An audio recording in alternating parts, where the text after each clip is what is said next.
Meu Deus, eu não sei se nós subimos ou se o céu desceu, mas foi extraordinário.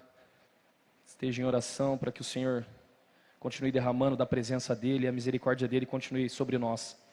2 Coríntios capítulo 9, verso de número 10 ao verso de número 11, diz assim a palavra do Senhor: aquele que supre a semente, repita comigo, semente, ao que semeia, e o pão ao que come, repita comigo, semente ao que semeia, e pão ao que come.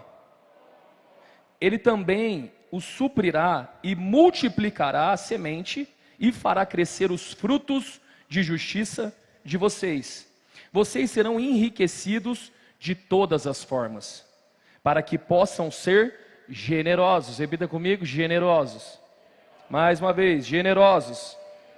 Em qualquer ocasião e por nosso intermédio, a sua generosidade resulte em ação de graças a Deus. Senhor, fale conosco nessa noite, de uma forma poderosa, em nome de Jesus. Amém, amém e amém. Nós vamos aprender com os textos bíblicos. Nós estamos numa série que fala sobre a provisão de Deus. Nós vamos aprender na palavra do Senhor que o nosso Senhor, Ele é um Deus que provê nas nossas vidas. Não só questões financeiras, mas o Senhor, Ele provê coisas poderosas. Ele proveu a salvação sobre a nossa casa, a salvação sobre a nossa família. Quantos celebram isso em nome de Jesus? Nós não merecíamos, nós não tínhamos condições, mas Ele proveu salvação sobre nós. O nosso Deus é um Deus provedor, o nosso Deus, Ele é um Deus que supre as nossas necessidades. Ele é Pai. Quantos aqui são pai? Amém? Quem aqui é pai? Amém? Seu filho pequeno, de 6, 7 anos, 8 anos, não sei. Em algum momento ele chega para você falando assim: papai, você já pagou a conta de luz esse mês? Como que está a conta de água? Irmão, a minha filha tem 20 e pouco, ela não me pergunta isso, eu estou ficando preocupado. Eu queria que ela perguntasse: e aí, conseguiu pagar? Né? Mas ela não pergunta, eu estou preocupado. Mas o filho, ele sempre vai ter uma confiança de que o pai vai prover. O nosso pai, ele é um pai provedor. Ele proveu a multiplicação dos pães, o maná que caiu do céu, a água que jorrou da rocha, o azeite da botija que não acabava. Quando Abraão e Isaac sobem ao monte, a pergunta que Isaac faz: nós estamos aqui, mas onde está o cordeiro? Ele vai responder: Deus proverá o cordeiro. O nosso Deus é um Deus provedor. Eu não sei você, mas eu sou apaixonado por milagres de provisão. Eu acho muito interessante os movimentos que o Senhor faz para abençoar pessoas. Eu acho assim, às vezes cômico, mas é muito interessante. 5 pães e 2 peixinhos, uma multidão de gente. Você consegue imaginar se você é os discípulos, irmão? Sinceramente, Jesus falar para você: pegue esse pão aqui e vai distribuindo na galera. Eu ia falar assim: Senhor, na segunda fila vão acabar comigo, vão me bater. Porque não tem pão para todo mundo. Quem está entendendo o que eu estou pregando? Amém?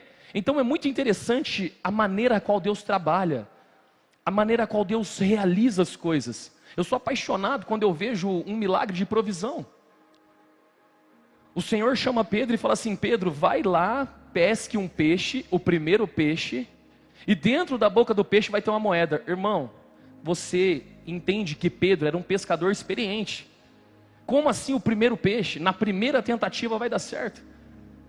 É interessante que quando você vai percebendo os movimentos de Deus, eu não sei você, mas eu acredito que Deus, isso aqui é algo pessoal meu, tá? Não tá na Bíblia, é o meu pensamento. E isso não é uma doutrina que eu estou formando, mas eu acredito que Deus olha do céu e Ele fica olhando assim, tá vendo? Fica vendo, eu vou mostrar para Ele que eu sou poderoso. Eu vou prover do nada na vida dele e ele vai ficar: uau! Aí você fala: nossa, esse Deus não é gente mesmo. Esse Deus é maravilhoso. E eu acredito nesse amor de Deus por nós. Quem está entendendo? Ele é um Deus de provisão, Ele é um Deus de cuidado. Filipenses capítulo 4, verso de número 19 vai dizer assim, ó: o meu Deus suprirá todas as necessidades de vocês, de acordo com as suas gloriosas riquezas em Cristo Jesus. O meu Deus suprirá todas as vossas necessidades. Repita comigo: todas. Mais uma vez, todas. Se Ele suprirá todas, isso está incluso aquilo que você não tem controle, isso está incluso aquela situação que tem desesperado você, isso está incluso aquilo que tem tirado o teu sono. Deus é poderoso para suprir todas as nossas necessidades, mediante as riquezas que há em Cristo Jesus. Quantos creem nessa palavra, amém? Mas a pergunta que eu faço para você é a seguinte: pastor, igreja, povo de Deus, por que isso não acontece nas nossas vidas nos dias de hoje? Por que em alguns momentos nós não vemos Deus suprindo todas as coisas? Por que em alguns momentos, ao ler esse texto, nós acreditamos, Deus vai suprir todas as coisas, mas por que não acontece? Tem alguém aqui que está passando por uma dificuldade financeira? Levanta a mão. Então por que esse versículo não é a resposta e a salvação e a resolução dos nossos problemas? Se o texto está dizendo que Ele suprirá todas as coisas, o porquê que não está suprindo? O porquê que nós não estamos vivendo? Quantos aqui já se questionaram, Senhor, por que está tão difícil na minha vida? Por que está tão difícil algumas coisas? Por que todo mundo avança e eu fico? Por que as coisas acontecem com todo mundo, menos comigo? Tem alguém que está entendendo o que eu estou pregando aqui, amém?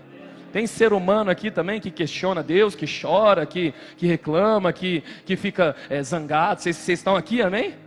Senão eu vou me sentir o único pecador nesse ambiente.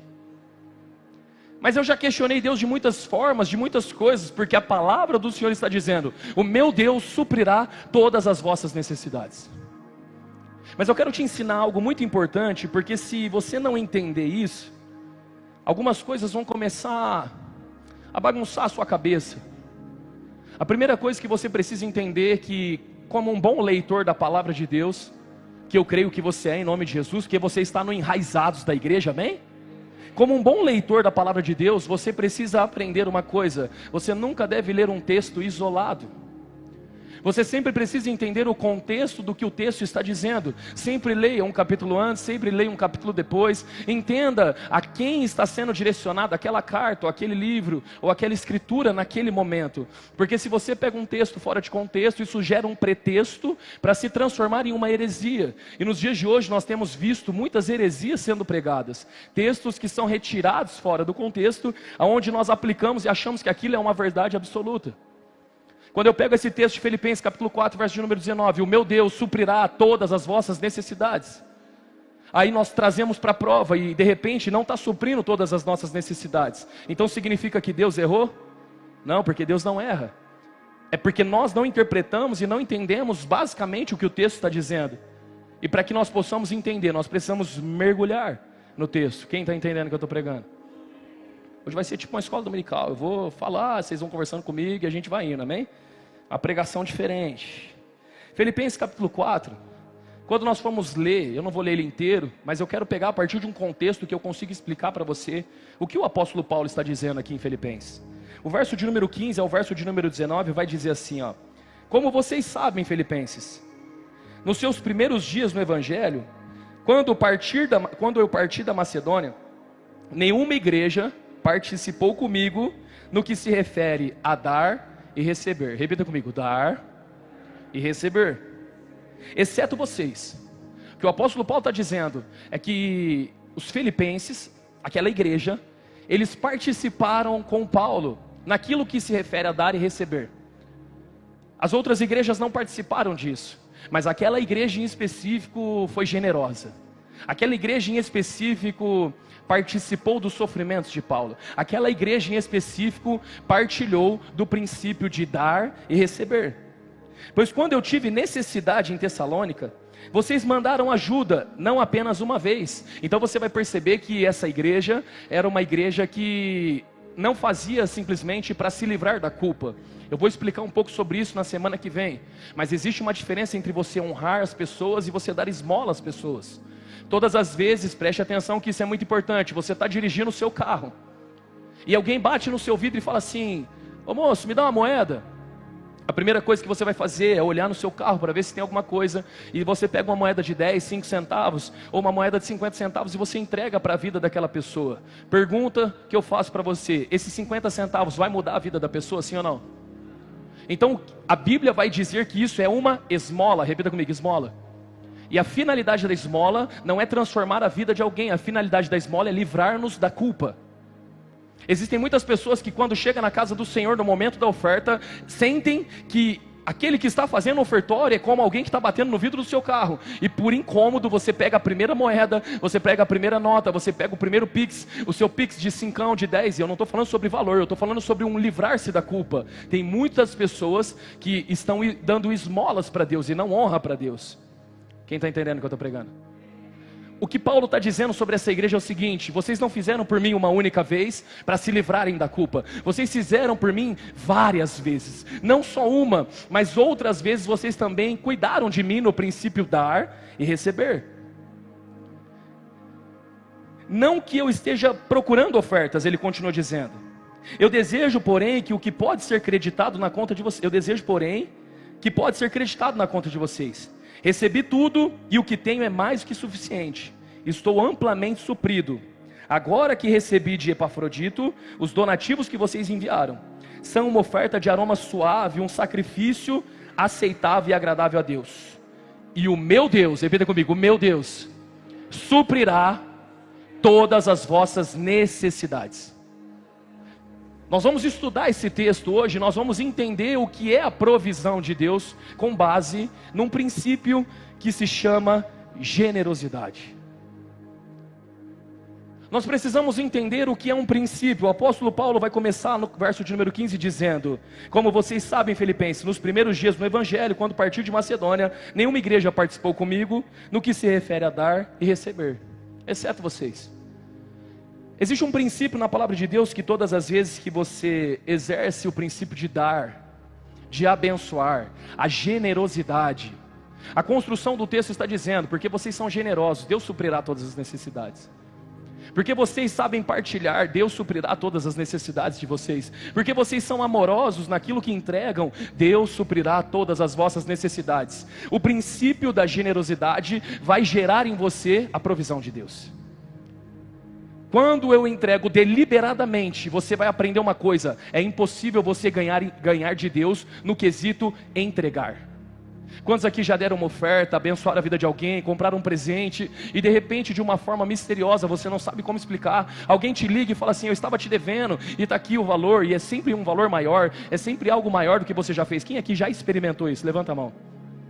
É porque você entendeu que o princípio de dar, a generosidade, ela ativa uma lei de Deus. Existem princípios na terra, e só vive as promessas quem cumpre os princípios de Deus. Os princípios é uma lei de Deus. Por exemplo, eu quero explicar para você alguns princípios. Provérbios 15:33, coloca na tela para mim, por favor. Esse princípio vai falar que a instrução da sabedoria é de temer o Senhor, e a humildade antecede a honra. Repita comigo: humildade gera honra. O que o princípio tem de finalidade nas nossas vidas é que todas as vezes que você cumpre um princípio de Deus, é impossível que não seja gerado algo na sua vida que está relacionado àquele princípio. Quem está entendendo, diga amém. Estão entendendo mesmo ou vocês falaram amém só para me agradar? Amém, falei só para agradar, vamos embora, vamos indo. Existem princípios. Princípios são como chaves que abrem portas. Não adianta você tentar pegar um princípio da humildade e tentar abrir a chave da generosidade. Não existe a possibilidade de você pegar um princípio e tentar abrir uma outra porta. Existe um princípio determinado na palavra de Deus, e esse princípio vai ativar na sua vida aquilo que aquela porta tem separado para você. A segunda característica de um princípio é que o princípio ele não serve somente para um evangélico. A Bíblia vai dizer: honra o teu pai e a tua princípio, para que se prolongue os dias da sua. Vocês têm acordado?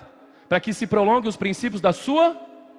Ou seja, a Bíblia está nos ensinando que quando eu honro os meus pais, princípio, há uma recompensa, há uma chave que abre uma porta, e essa porta é longanimidade, é vida longa. Ou seja, isso só serve para quem é evangélico, igreja? Imagina um não crente, um ateu falar assim: eu não creio nisso. Vai acontecer na vida dele se ele não honrar o pai e a mãe? Porque o fato de você não crer num princípio não significa que ele não exista. O fato de você não acreditar não significa que não aconteça. Ah, eu não acredito que se plantar banana vai nascer banana. Vai lá e planta banana. Vai nascer banana. Se você plantar maçã, vai nascer maçã, porque existe um princípio. O princípio da semeadura diz: tudo que o homem plantar, ele vai. Vocês estão entendendo que é um princípio, sim ou não? Todos aqueles que exercem a humildade antecede a honra, viverão um tempo de honra na presença de Deus. Os humildes, o Senhor se alegra deles. Mas isso é tão verdade que se nós quebrarmos princípios e se nós formos para outros caminhos, isso também acontece de uma forma negativa. Provérbios 13:11, o dinheiro ganho com desonestidade diminuirá, mas quem aos poucos ajunta, o aumentará. Quantas pessoas você conhece que por viver uma vida errada financeiramente, por adquirir bens de forma ilegal, não prospera? Vocês já perceberam isso? Tem alguém aqui? Vocês já perceberam que a pessoa, quando ela rouba ou ela pratica uma atitude ilegal para conseguir riquezas, você vai perceber que essa pessoa ela não prospera? Do mesmo jeito que entra um monte de dinheiro, sai um monte de dinheiro, não tem explicação. O que a Bíblia está nos ensinando é o seguinte: quando você cumpre com um princípio, e esse princípio é bíblico, vai acontecer milagres. Mas quando você não cumpre com os princípios, você vai viver amargamente uma vida destruída naquela área. Então o princípio, ele é muito importante. E existe um princípio na palavra de Deus, que é o princípio de dar e receber. A generosidade gera a provisão de Deus. É um princípio. Você quer abrir a porta da provisão de Deus? Seja generoso. Porque todas as vezes que você é generoso, milagres acontecem na sua vida. Todas as vezes que você age com generosidade, você está comunicando algo aos céus. Você está mandando uma mensagem para o céu dizendo: o meu Senhor não são as riquezas dessa terra, porque eu tenho o prazer de pegar essas riquezas e dizer: elas não me governam, elas não me dominam. E você distribui aquilo que foi colocado nas suas mãos. E a partir desse momento o céu olha para você e diz: porque ele é desapegado das coisas dessa terra, derrama sobre a vida dele, porque ele entendeu que o nosso coração não está preso nessas coisas. Só que essa mensagem não é uma mensagem fácil de pregar, porque nós fomos doutrinados pela vida a ter uma mentalidade de que riqueza é maligna. Nós fomos doutrinados a viver uma reclamação, vitimização e julgamento. Nós fomos doutrinados a ser pessoas que murmuram, que reclamam. O apóstolo Paulo, quando ele está falando aqui à igreja de Filipenses, ele está dizendo: vocês foram generosos no quesito a dar e receber. E quem planta a generosidade colhe provisão. É por isso que Deus suprirá todas as vossas necessidades, porque quem planta colhe. Não tem como fugir desse princípio. O verso de número 17 vai dizer assim, ó: não que eu esteja procurando ofertas. Casa do Pai, deixa eu ensinar uma coisa para vocês. Quando nós fazemos um momento de oferta, não é porque nós estamos dependentes ou necessitados de ter uma oferta. Sim, nós precisamos disso, mas o motivo não é esse. Não que eu esteja procurando oferta. Sabe o que Paulo está dizendo? Gente, eu não estou preocupado se vocês vão ofertar ou não para mim. Eu não estou procurando isso. O meu ministério não é baseado nas ofertas que vocês entregam. Paulo está dizendo à igreja de Filipenses: o meu desejo não é retirar de vocês dinheiro. Eu não estou pregando o evangelho para extorquir dinheiro de vocês, que Paulo está dizendo. Ele está dizendo o seguinte: eu desejo, verso de número 17, porém, o que pode ser creditado na conta de vocês. O meu desejo é que vocês experimentem e tenham a experiência de colher provisão de Deus. Quando você tem uma oportunidade de ofertar, ou quando você tem uma oportunidade de exercer generosidade na vida de alguém, o que Paulo está dizendo é: nós não estamos fazendo isso para tirar dinheiro de vocês, igreja. Nós não estamos fazendo isso para extorquir as ovelhas. Nós estamos fazendo isso porque quando nós fazemos isso, nós temos o desejo de vocês escolherem aquilo que vocês estão plantando. Quem está entendendo o que eu estou pregando, diga amém. É por isso que a Bíblia vai nos instruir que tudo aquilo que eu plantar eu vou colher. Provérbios 3, verso de número 9 ao verso de número 10. Coloca na tela para mim, por favor. Olha o que o texto vai dizer: honre ao Senhor com os seus recursos e com as primícias de todas as suas colheitas. Os seus celeiros ficarão plenamente cheios, e os seus lagares transbordarão de vinho. O que está sendo ministrado aqui nesse texto é o seguinte: todas as vezes que vocês exercerem generosidade, vocês vão colher de uma lei, que é o princípio de Deus. Se você plantar, você vai colher. Todas as vezes que vocês forem generosos, transbordarão os seus celeiros. Todas as vezes que vocês forem viver o princípio de dar e receber, vocês vão viver um transbordo da parte de Deus. A generosidade, ela vai retornar para você. Lucas capítulo 6, verso de número 38. Vai dizer assim: deem e será dado a vocês. Uma boa medida, calcada, sacudida e transbordante será dado a vocês. Pois a medida com que vocês medirem, será usado como medida para vocês. Todas as vezes que você é generoso, e todas as vezes que você entrega, abençoa a vida de alguém, abençoa um irmão, abençoa a casa do Senhor, abençoa uma família com uma cesta básica, aquilo demonstra a generosidade do teu coração. E é impossível que aquilo não retorne para você. Não tem como, é uma lei de Deus. Quando você planta generosidade, você colhe a provisão de Deus. Eu me lembro que quando eu comecei a entender um pouco sobre o Evangelho, porque uma das últimas coisas que vão se converter na vida de um cristão é o bolso. Primeiro a gente se converte, a gente começa a entender um pouco do Evangelho, mas a última coisa que a gente realmente rende aos pés do Senhor são as nossas finanças. E eu comecei a estudar sobre isso, eu comecei a entender sobre isso, e algo começou a mexer dentro do meu coração. E eu comecei a experimentar daquilo que a palavra do Senhor diz.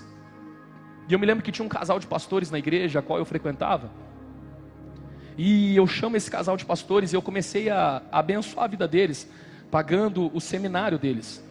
Todo mês eu pagava o seminário daquele casal de pastores. O Senhor tinha me abençoado com um bom emprego, e então eu consegui exercer essa generosidade sobre a vida deles, e eu fui pagando o seminário deles, até eles conseguirem se formar.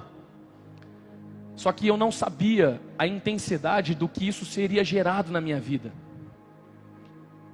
Eu me lembro que um dia o pastor, num culto de domingo, ele disse: nós temos a intenção de comprar um terreno para a igreja, de pagar umas parcelas.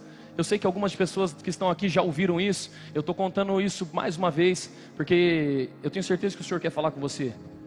E eu me lembro que ele falou assim: eu preciso de 100 famílias que se levantem para dar R$1.000 aqui na igreja, para a gente poder dar entrada no terreno, para que a gente possa avançar, para que a gente possa construir. E eu me lembro que eu fui o primeiro a ficar de pé naquele culto. A pastora Bruna não era pastora ainda, ela olha para mim e fala assim: o que você está fazendo? Senta agora. Eu falei: não, eu senti que eu tenho que ser o primeiro a dar essa oferta de R$1.000. Irmão, para dar uma oferta de R$1.000 hoje, é difícil, sim ou não? Sim ou não, igreja? Mas naquela época era muito mais difícil. Primeiro porque era difícil você conseguir esses R$1.000. Segundo, não tinha Pix. Terceiro, não tinha máquina de cartão. Então eu tinha que ir na boca do caixa, sacar nota por nota, no outro culto levar. Então era muito mais difícil. E eu lembro que aquela noite foi terrível em casa. A Bruna começou a brigar comigo. Olha o que você está fazendo. Você está pegando dinheiro nosso, do nosso caixa. E eu lembro que ela tinha os dois sapatos do pé dela furado. E ela falou assim: eu não consigo nem ir no altar ajoelhar, porque se você vê o meu pé, olha, está tudo furado. E ela começou a chorar. E aí eu falei para ela assim, ó, eu enchi o peito e falei assim, ó: eu sou o homem dessa casa. Aleluia. E eu falei assim: tudo que você quiser, Deus vai nos dar. E se você quer o seu apartamento, que tanto a gente estava guardando dinheiro para comprar um apartamento, eu falei assim para ela: até o final do ano, Deus vai dar esse apartamento em nome de Jesus. Aleluia. Entrei para o quarto e falei assim: Senhor, por favor, eu te imploro, essa mulher vai falar na minha cabeça até o final do ano, e se esse apartamento não aparecer, ela vai acabar comigo. Mulheres, eu amo vocês, mas vocês são tinhosas, sim ou não? Sim ou não, mulherada? Ela passava perto de mim e falava assim: ah, cadê o apartamento? Porque, irmão, eu tinha nessa época 3 Virginelli em casa. Beatriz, Bianca, 4. Bruna, Beatriz, Bianca e Brenda. 4 irmãs que ficavam conversando. E eu falei, se Deus não me der esse apartamento, essas 4 vai me metralhar. Você quer dar testemunho? Por favor, chega aqui, meu amor. Vou falar, ela quer que eu fale. É importante, não estou te difamando, meu amor. Vamos lá. A gente morava numa casa de 3 cômodos, com 3 filhas adotivas. Nós não tínhamos condições. Nós estávamos guardando dinheiro para comprar o nosso apartamento. É sobre isso que a pastora está falando. Humanamente falando, é uma loucura. Amém, realezas? E eu falei assim, nós vamos comprar um apartamento, Deus vai dar condições, tal. Fui e dei meus R$1.000 na igreja, com aquele negócio, mistura de ruim com bom. Quem já viveu isso? Que negócio, vou dar, né? Senhor, me ajuda. Essa mulher falando na minha cabeça. Ô gente, pode tirar meu relógio aqui, que eu vou embora até meia-noite. Amém, igreja? Legal, só vai eu, o Lucão, mais 2 aqui. Nós vai pregando aqui até meia-noite, amém? Amém nada, daqui a pouco eu estou indo embora, irmão, pelo amor de Deus. Vamos. É o seguinte, voltando aqui. Passou um tempo. Uma madrinha da Brenda que morava na Bahia ligou para a Bruna e falou assim, estou vendendo a minha casa aqui na Bahia, estou indo para São Paulo, quero encontrar vocês. Era aniversário da Brenda, ela era madrinha da Brenda. A nossa situação era tão ruim naquela época, irmão, mas tão ruim que você precisa entender o contexto. Nós não tínhamos dinheiro para sair com a Brenda. Nós tínhamos um dinheiro contado, que era para ir no boliche. E nesse dia, se nós levássemos o documento da Brenda, nós ganharíamos a batata frita, a porção, porque era aniversário dela. Então, a gente ia jogar boliche e comer uma batata. Quando a gente chega lá, começa o dinheiro do boliche, vamos jogar o boliche. Eu falei para a Bruna, amor, pega o documento da Brenda e já pede a batata. A Bruna falou assim, eu esqueci o documento da Brenda. Irmão, eu não comi aquela batata naquele dia. Eu fiquei irado com a Bruna. Aí ela falou assim, a madrinha da Brenda tá vindo aí. Eu já chamei a Brenda e falei assim, você vai pedir bicicleta para essa mulher? Aqui na nossa casa não tem essa de não pedir não. Você vai pedir, pede 2, pede uma para mim e uma para você. Pede patinete, pede alguma coisa essa mulher é rica. O que você quiser você pede, filha. Não fica com esse charme. O que você quiser. Não, o que você quer? Bicicleta. De preferência uma para mim e uma para meu pai. Não sei, deixa Deus te usar. E eu me lembro que a gente tinha feito essa oferta de R$1.000, a gente estava vendo de comprar nosso apartamento, e a gente tinha ofertado, e essa mulher chega em nós, e ela fala assim, Bruna, eu queria conversar com você, porque eu senti no coração de ajudar vocês, eu estou saindo da Bahia, vindo para São Paulo, vendi minha casa lá, e eu queria dar R$50.000 em dinheiro para vocês. Você que não deu glória a Deus, eu senti a sua inveja daqui. Aleluia. Pastor, o que você está querendo dizer? Eu estou querendo dizer que não tem como. Todas as vezes que você planta generosidade, Deus vai gerar a provisão sobre a sua vida. É uma lei de Deus. Nós compramos o nosso apartamento. Nós conseguimos fazer tudo, irmão. Graças a Deus, naquele ano nós conseguimos comprar o nosso apartamento. Aleluia. Até hoje a Bruna confia em todas as palavras que saem da minha boca por causa desse cenário. 21 de dezembro nós compramos o apartamento e entramos dentro dele. Faltando 10 dias, Deus me colocou ali no sufoco, mas deu certo, amém? Deu tudo certo, porque eu já fiquei imaginando ela falar, mas era para ser ano passado. Irmão, mas deu certo. Conseguimos comprar o apartamento, Deus abençoou. Não comi a batata naquele dia, né? Mas Deus sabe de todas as coisas. Depois eu comi muita batata e fiquei desse tamanho. E vamos caminhando. E o que acontece? Nós mudamos para esse apartamento, mas como nós tínhamos as meninas em casa, nós não tínhamos condições. E um dia nós sentados na mesa, conversando, aí a gente não sei qual foi o assunto, mas nós começamos a falar, se você quisesse comer alguma coisa, olha coisa de pobre mesmo, né, que legal. Se você quisesse comer alguma coisa, o que você ia querer comer? Aí, eu não sei quem falou, goiabada. Eu falei, meu Deus. Aí, eu queria tomar o Yakult do Bob Esponja. Irmão, pede o Yakult do Yakult. Não, aquele do Bob Esponja. Do vermelho. Eu queria não sei o que. Nossa, que conversa gostosa, né, gente? Prazerosa. Eu queria isso. E cada um foi falando dos doces, das guloseimas que queria comer. A gente estava sonhando, o que nós poderia comer. E aí a Brenda falou assim, eu queria tanto um baú. Sabe aqueles baú que você coloca os brinquedos dentro, fecha, senta. Sabe aqueles baú assim, de menina? Ela falou, eu queria um baú também. E a gente conversou sobre isso. E o tempo passou. E de repente o telefone de casa um dia toca a portaria, fala assim: oi, tem uma encomenda para vocês aqui na portaria. Eu falei assim: mas a gente não comprou nada, né, irmão? Não tinha como comprar nada. Se comprasse era tipo assim, situação precária. A gente não comprou nada, a gente não pediu nada. Não, um carro vermelho parou aqui, deixou uma encomenda, pediu para não se identificar, foi embora. Até hoje eu não sei, só sei que era um Uno vermelho. Se você conhecer a pessoa do Uno vermelho, pede para ela me procurar em nome de Jesus. Quero agradecer essa pessoa. Irmão, na hora que nós levamos o baú para cima, chegamos lá com o baú, olhamos, a Brenda já viu, nossa, é um baú. Na hora que a gente abriu o baú, tinha o Yakult do Bob Esponja vermelho. Irmão, tinha goiabada. Eu nunca daria goiabada para alguém. Eu acho a maior sacanagem, mas Deus sabe de todas as coisas. A pessoa deu até goiabada para nós. E Yakult do vermelho do Bob Esponja. O que mais, amor, que tinha dentro do baú? Tudo que a gente falou no dia tinha, irmão. Tinha ali, tinha tudo para comer. Só faltou a batata frita, aleluia. E o Senhor foi me lembrando e trazendo à minha memória, tudo isso está relacionado às sementes que foram lançadas, porque Deus dá semente ao que semeia e dá pão ao que come. Deus multiplicará a sua sementeira. Lembra da vida dos pastores que você ajudou? Deus está continuando cuidando da tua vida, porque tudo que você fizer na presença de Deus, em nada Deus vai ficar devendo você. Nada, irmão, nada Deus fica te devendo. Nós começamos a experimentar milagres. Nós começamos a viver a provisão de Deus. É muito interessante, coloca para mim Salmos 37, verso de número 25 na tela. Salmos 37, 25. Olha o que vai dizer o texto. Já fui jovem e agora sou velho. Nossa, ficou parecendo eu falando aqui. Mas eu nunca vi, repita comigo, nunca vi um justo desamparado, e nem a sua descendência mendigar o pão. Eu nunca vi um justo desamparado, e nem a sua descendência mendigar o pão.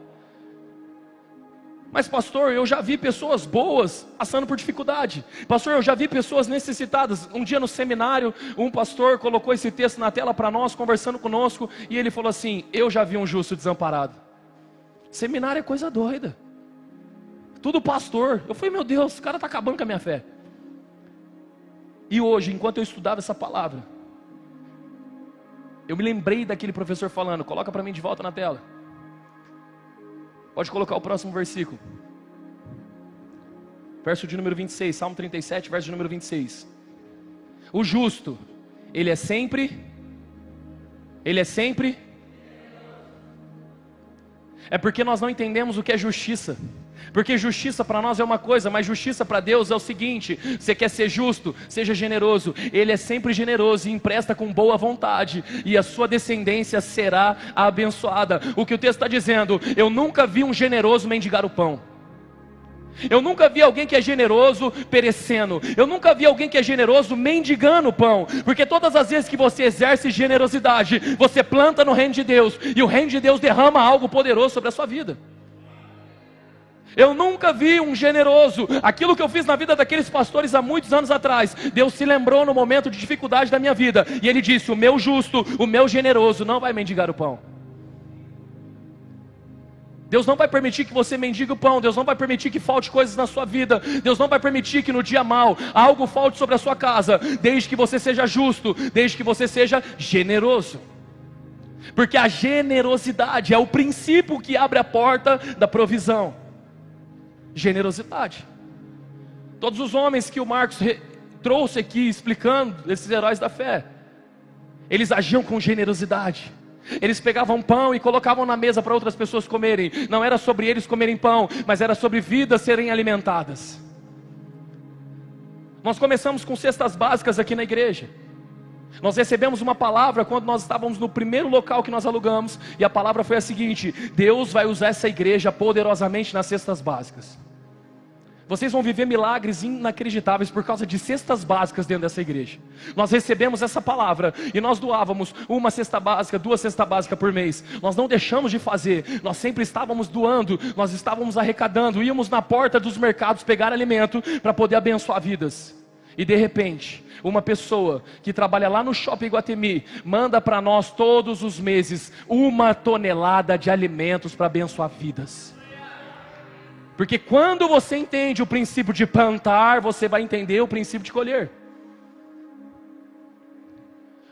da nossa família, a pessoa que mais aprendeu sobre isso, sobre generosidade, junto conosco, foi a Beatriz. Beatriz, ela presenciou, por ser mais velha, ela duvidava de algumas coisas. Ela era adolescente, vocês adolescentes são amorosos, maravilhosos, imagina. E eu me lembro dela falar assim: não é possível que nós estamos vivendo isso. Eu falei: Beatriz, Deus é um Deus de provisão, Deus vai cuidar de nós. E um dia eu falei para ela assim: e o Deus que me deu 50 vai dar 100. Eu falei: se Deus me deu 50 mil, Ele vai me dar 100. Aí ela olhou para mim e fez assim: ó, você é louco. Você é louco. Eu falei: Deus que deu 50 vai dar 100. Aí de repente, adivinha quem liga para nós?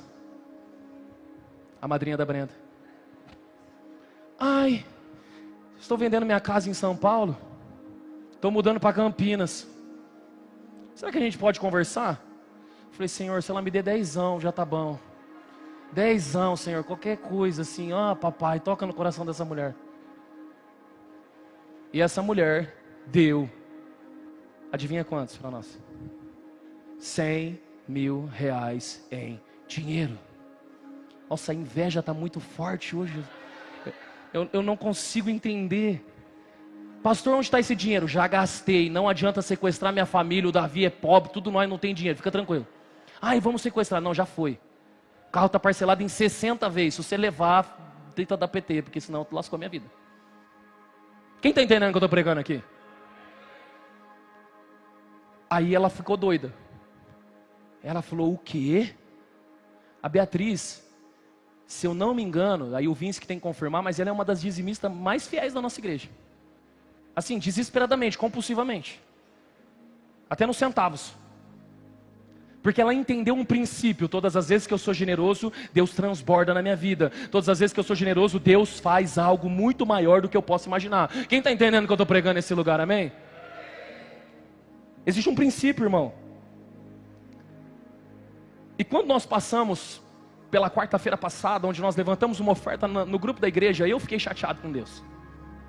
Eu comecei a orar e falar com Deus: não é possível, Senhor, porque nós somos uma igreja generosa. Novembro e dezembro nós pagamos o aluguel de uma igreja que está começando. Nós fazemos pelas pessoas aquilo que não foi feito por nós no começo aqui.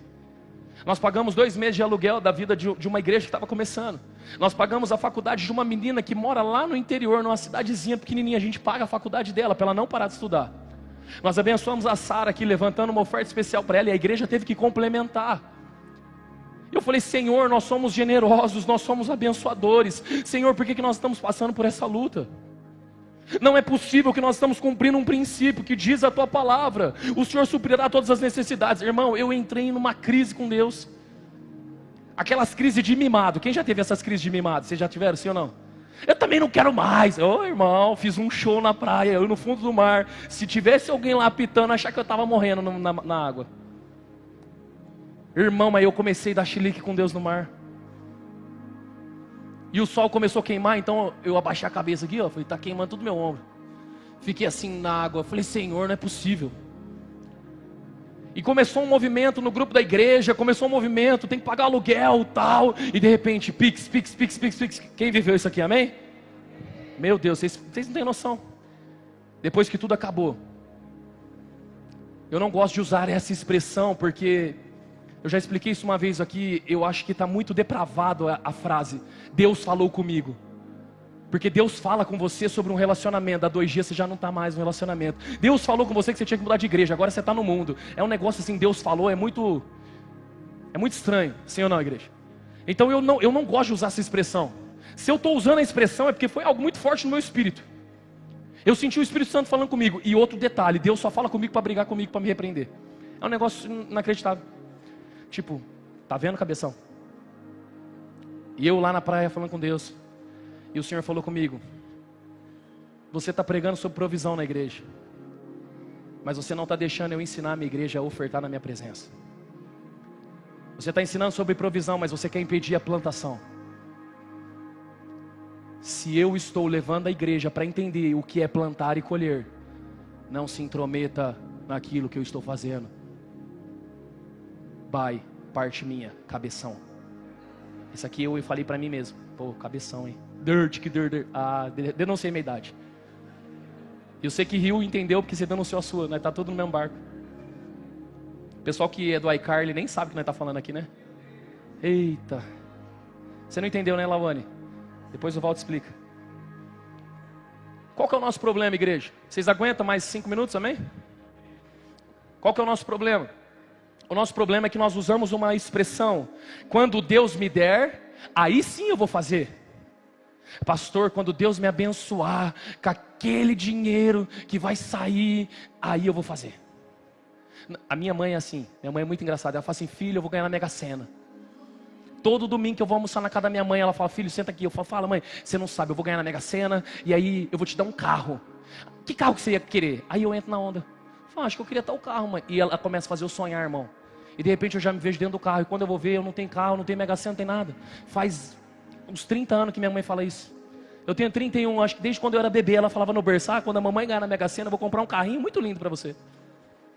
Eu vou trocar o seu berço quando eu ganhar na Mega Sena. Até hoje, irmão, ela fala isso. Porque a nossa mentalidade é a seguinte: quando eu tiver, eu faço. Quando eu tiver, eu vou dar.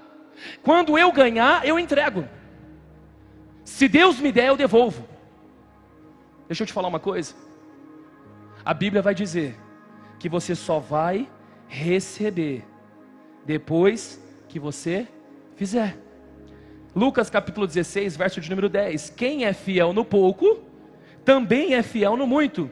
E quem é injusto no pouco, também é injusto no muito. Porque quando eu tiver dinheiro eu vou fazer. Irmão, se você não faz tendo pouco, você não vai fazer quando você tem muito. É ilusão você achar que vai fazer quando você tiver muito dinheiro. Mateus 25, 21, o Senhor respondeu: muito bem, servo bom e fiel. Você foi fiel no pouco, e eu porei sobre o muito. Quando você demonstra a sua fidelidade e lealdade no pouco, Deus te leva a viver coisas grandes. Mas se você não é fiel no pouco, não espere que Deus vai fazer algo na sua vida. Não espere que Deus vai derramar sobre a sua vida. Você não está cumprindo o princípio da generosidade, o princípio de dar, de entregar, o princípio de abençoar. Pastor, mas ninguém me abençoa. A pergunta é a seguinte: quantas vidas você já abençoou? Pastor, mas no meu aniversário ninguém me deu um presente. A pergunta é a seguinte: quantas pessoas você já deu presente no aniversário delas? Pastor, eu fiz um chá de não sei o que e ninguém foi no meu. A pergunta é a seguinte: quantas vezes você foi no chá de alguém? Quantas vezes você foi no aniversário de alguém? É porque nós temos a mentalidade: quando eu tiver, aí sim eu vou fazer. Mas a Bíblia vai nos ensinar que nós devemos fazer, mesmo não entendendo, mesmo não tendo. É muito interessante que a Bíblia vai contar a história de uma viúva, e eu quero contar essa história rapidamente para você. 1 Reis, capítulo 17, verso de número 8 ao verso de número 16. Então a palavra do Senhor veio a Elias, preste atenção no contexto: vai imediatamente à cidade de Sarepta, em Sidom, e fique por lá. Ordenei a uma viúva daquele lugar que lhe forneça comida. Primeira coisa que você precisa entender no texto: se a mulher é viúva, ela não era produtora, ela não conseguia produzir. As mulheres não produziam naquela época. Se ela era viúva, logo ela era muito pobre. E Deus está dizendo: eu mandei uma viúva daquele lugar cuidar de você. Ele foi a Sarepta. Quando chegou à porta da cidade, encontrou uma viúva que estava colhendo gravetos. Ele a chamou e perguntou: pode me trazer um pouco de água em uma jarra para eu beber? Enquanto ela ia buscar água, ele gritou: por favor, traga-me também um pedaço de pão. Ela, porém, respondeu: tão certo como vive o Senhor, o teu Deus, não tenho nenhum pedaço de pão, só um punhado de farinha em um cântaro e um pouco de azeite em uma botija. Estou colhendo 2 gravetos para levar para casa e preparar uma refeição. Depois de a comermos, o meu filho e eu morreremos. Irmão do céu, eu ia falar: Deus está de brincadeira. Você falou que uma viúva ia cuidar de mim. A viúva não tem comida nem para ela, ela vai comer a última comida e vai morrer. Não, está de brincadeira. A mulher não tem nada. Vocês estão entendendo, sim ou não? Olha a resposta de Elias. Irmão, vocês vão falar assim, vocês vão falar que esse cara é abusivo. Ai, que cara abusivo. Ai, não sei o quê. Que a igreja hoje em dia está muito Nutella. Elias, porém, lhe disse: não tenha medo, vá para casa e faça o que eu disse. Primeiro, porém, faça um pequeno pão com o que você tem e traga-o para mim. Depois faça algo para você e seu filho. Irmão, já pensou falar para você: irmão, essa batata que você comprou aqui no boliche, Ah, pastor, é o meu único dinheiro, sabe? Eu comprei para comer com meus filhos, depois a gente nunca mais vai comer batata na vida. Eu falei, dá batata para mim então, que assim diz o Senhor. Quero comer essa batata agora. Irmão, você ia fazer um post na internet de mim. Que absurdo, casa do pai. Aquele pastor se perdeu, por isso que está daquele tamanho. Você já ia esculachar também. Você já ia apelar. Deixa, irmão, estou no jejum de 40 dias, você vai ver.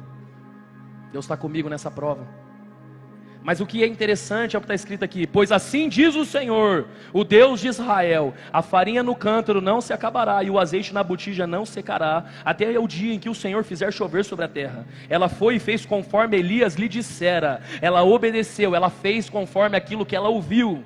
Desse modo a comida durou muito tempo para Elias, para a mulher e para a sua família. A farinha no cântaro não se acabou e o azeite na botija não se secou, conforme a palavra do Senhor proferida por Elias. Deixa eu te falar uma coisa, não espere ter para fazer, faça na condição que você tem e Deus vai abençoar a tua vida. Pastor, eu só tenho R$5 no meu bolso. Procura alguém aqui e fala assim, ó, vai lá, toma um suco hoje, mas eu quero abençoar a tua vida, eu quero abençoar a tua casa. Seja generoso, porque você vai ver que quanto mais generoso você for, de repente o azeite não vai acabar, a farinha não vai faltar, Deus vai prosperar, Deus vai trazer, Deus vai cuidar da tua casa em nome de Jesus. Mas nós precisamos entender o princípio, irmão. Não que eu queira tirar a oferta de vocês, é o que Paulo está falando. Eu não estou aqui para tentar tirar a oferta da igreja. Eu não estou falando isso aqui porque nós precisamos pagar as contas. Não, igreja, eu estou falando que se vocês entenderem o princípio da provisão, vocês vão comer do melhor que tem nessa terra. Deus vai derramar, porque Deus vai olhar e dizer, eles não estão interessados nas coisas dessa terra. Derrama sobre a vida deles. Pastor Leandro era um dos mais que causava comigo com dízimo e oferta na igreja.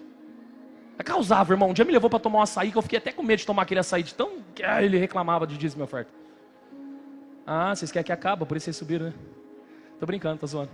Hoje eu tô meio palhaço. Não, vamos junto, né? Vai tacar fogo nesse lugar, que até meia-noite tem chão. Aí o pastor Leandro me levou para tomar um açaí, fiquei até com medo de tomar um açaí. Não, porque eu não concordo. Ele não era pastor ainda, estava chegando na igreja, mimado, pensa num cara assim, embaçado. Eu adoro ver os atendimentos dele, quando o pessoal fica penetrando assim na cabeça dele, assim, aí ele vem, pastor, está acontecendo isso. Eu falei assim, se ferrou, porque na minha vez você acabou comigo, agora que os outros acabam com você. E ele começou a reclamar, porque, eu não creio, eu não concordo, tal. Eu falei assim, Lê, vai e faz. Se não der certo, cara, a gente não troca mais ideia sobre esse assunto, só vai e faz. Tenta, experimenta, cara, tenta fazer. Se não der certo, se for coisa da minha cabeça, se for loucura minha, beleza. Mas vai e faz, cara. Você vai ver se Deus não vai te abençoar. Seja generoso. E ele foi e fez uma oferta, ou dizimou pela primeira vez, se eu não me engano. E o pastor Leandro, se eu não me engano, é isso, né? Você vendia Rinodê, né? Ou não? Não, tudo bem, faz tempo, tá de boa. Eu também já vendi, bagulho embaçado mesmo. Assim, né? Foi tentando muitas coisas na vida. E o pastor Leandro vendia e, tipo assim, já tinha acabado esse negócio de Rinodê, já tinha acabado assim. E uma pessoa ligou para ele para pagar um perfume que já fazia quantos anos? Muito tempo, uns 2, 3 anos, sei lá, 4 anos. Fazia muito tempo que a pessoa não tinha pago o Empire. Vocês lembram, né? Olha lá, cara de quem vendeu Rinodê também, meu Deus. Olha os caras que não começou com a igreja, Uber e Rinodê. Vocês que estão no Uber, vocês estão voando. Na nossa época era Rinodê, irmão. Era mó trampo. E aí eu lembro que ele falou assim, pastor, a pessoa me ligou depois de muitos anos e falou, cara, eu preciso acertar com você o perfume que eu comprei lá da época da Rinodê que você. Aí ele ficou doido. Ele falou assim, meu Deus, Deus é poderoso para fazer infinitamente mais. É um princípio, irmão. Não que eu queira tirar a oferta de vocês, não é isso. O meu desejo aqui não é tentar usurpar a noiva de Deus. Eu sei que para alguns, o que está aparecendo na tua cabeça é que se eu der, Deus vai fazer, porque Deus é obrigado. Irmão, você não está entendendo nada da mensagem, não é sobre isso. Eu estou falando sobre um Deus que é poderoso para prover sobre a tua vida, sobre a tua casa, sobre a tua família. Mas um Deus que também se importa em te ensinar a fazer as coisas certas nessa terra. Comece a desafiar. E quando eu falo desafiar no bom sentido, você nunca vai ganhar de Deus, mas coloque o Senhor à prova em relação a isso. Eu tenho convicção de que você nunca vai ganhar de Deus. Quando eu olho para a minha vida hoje, quando eu olho para tudo aquilo que Deus fez sobre mim, eu conheço um Deus que cuida de mim. 2 Coríntios 9, do 10 ao 11, aquele que supre a semente é o que semeia, e o pão ao que come também suprirá e multiplicará a semente e fará crescer os frutos de justiça de vocês. Vocês serão enriquecidos de todas as formas, para que possam ser generosos em qualquer ocasião e por nosso intermédio, a sua generosidade resulte em ação de graças a Deus. O Senhor, Ele nos constrange com tanto amor. Hoje, conversando com a minha esposa em casa, eu falei assim: eu amo a nossa vida, eu amo a nossa igreja, eu amo a nossa família, porque todos os dias Deus provê. Enquanto eu estava fazendo essa mensagem, o Senhor falou assim: entra na conta do seu banco. E eu falei: tá bom. E Ele falou: pega esse valor que você tem e transfere para uma pessoa. Pega tudo que você tem e transfere. Eu falei: amém. Porque Deus dá semente àquele que semeia. Não tem coisa melhor do que você poder dar, de você abençoar pessoas, irmão. Eu prefiro ir como nós fomos hoje, doar 50 cestas básicas, porque dar é melhor do que receber. Há um prazer imenso em você abençoar vidas. Há uma sensação dentro de nós. Nós entregamos as cestas básicas hoje. Uma moça me chamou no Instagram, e a moça estava lá, e ela falou assim: pastor, eu fui tremendamente abençoado pela palavra que foi liberada sobre aquele lugar. Deus me alimentou, não só fisicamente, mas também espiritualmente. Vocês não têm noção do poder que há no Deus Todo-Poderoso, dono do ouro e da prata, porque todas as coisas são dele, mas tudo é para ele. Quando nós entendermos que tudo é dele, tudo é para ele, nós vamos pegar os nossos recursos e dizer: Senhor, aqui estão os nossos recursos, faz o que o Senhor quiser. E o Senhor vai começar a dar ordens para você. Pega esse dinheiro, entrega para a pessoa, pega isso, faça aquilo, comece a fazer. E você vai entrar num desespero. Por quê? Porque o teu coração confia nas coisas dessa terra. Mas quando você começar a ver Deus derramando sobre a tua vida, sobre a tua casa, a tua cabeça vai explodir e você vai falar: uau, existe um Deus provedor, existe aquele que proverá o cordeiro, existe aquele que cuida de mim, existe um Deus que pode mudar todas as coisas. Se você chegou aqui nessa noite, a tua oração tem que ser: Senhor, me dá um coração generoso. A minha oração no começo do ano, na virada do ano, foi: eu quero que o meu coração seja generoso. Me reuni com a minha esposa e nós vamos começar a abençoar vidas. Nós queremos fazer isso. Pastor, você tem condições de fazer isso? Não, eu não tenho, mas eu não preciso ter para poder fazer. Se você for fiel no pouco, no muito Deus vai te colocar. Se coloca de pé em nome de Jesus, eu quero orar com você.